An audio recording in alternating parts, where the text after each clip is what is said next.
Hello, Given Network. Nice to see you. My name is Erin Kinsella. I'm the Director of Campus Ministry at the Newman Center in Toronto. And I wanted to just share something that I've been praying with lately that I think is helpful for us in Easter, especially during this crazy Easter season. That's probably going to be a unique experience for us, hopefully in our whole lives. And so it's relating to the passage in the scriptures about the woman caught in adultery. So this woman is caught in this sin and brought before Jesus, before the scribes and Pharisees, and has essentially been condemned to death. And Jesus twists that around and goes into this place of sin and suffering and hopelessness, and gives mercy and beauty and hope and renewal and life into this place of death, which would be a certain death for this woman. But the interesting thing in thinking about what's not in scripture is what happens for her after that experience. So this woman has been caught in adultery, has been accused of adultery, and Jesus says to her, "Has anyone condemned you?" And she says, "No, no one." And he says, "Neither do I condemn you. Go and sin no more." So she's received this absolution from the Lord for this sin. But when she goes back into her community, what do you think she finds there? More than likely, she's finding people who are still defining her by her sin. She's finding people who are still defining her and condemning her in this sin. And just because Jesus has given her this mercy and this love and this forgiveness, that's not something that everyone she would be in contact with would recognize. And actually, the opposite, probably most people wouldn't either have known that Jesus said this if they weren't there, or people began to walk away after they dropped the stones. So who actually knows who heard him say that to her? Maybe she was the only one who heard him say that. So her life would have been something of a struggle, I would imagine, between what Jesus has said, what the God of the universe, the God of her heart has said to her, and the truth of his words. Because when God speaks, it is.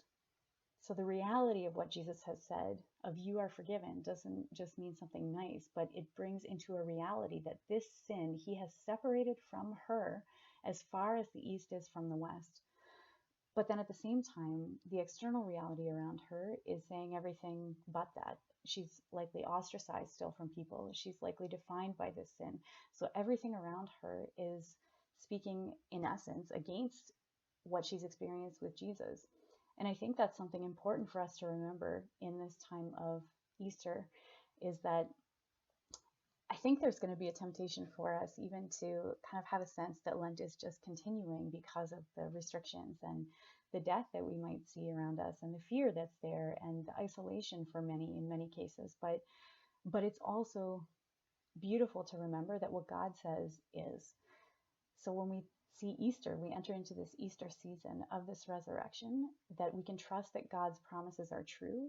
And even if things around us in the world, even if our own experience or our own fear or our own doubt or our own isolation or our own questions, whatever it is, if everything around us is telling us that the world is full of despair and that there's no hope, then we need to cling to what Jesus said, because what he says is, "I am the way, the truth, and the life. I am the resurrection." And sometimes that's all we have. I'm sure you've had those experiences where it's like you feel this darkness around you, and then the only thing that you can do is just believe that God's promises are true, that his promises for us are about goodness and healing and beauty and transformation and everything good. So that's a challenge for myself. I'm going to be challenging myself for that, but I think also for all of us is just to really cling to those things, cling to the things that Jesus has said about goodness and truth and beauty, and that God is for us and not against us, and to remember those things and cling to them, even if everything in the experience around us is trying to say otherwise. And so that story, we can pray with that story of the woman caught in adultery and and be consoled that in the same way that she probably struggled, it's okay if we struggle with that too. But also as a reminder to really cling to those words of Jesus. Has anyone condemned you? No one, sir.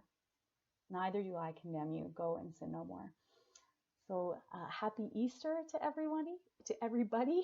And I hope that this joy of the resurrection is something really that God can bring to us in a way that we may not have experienced before. God bless you.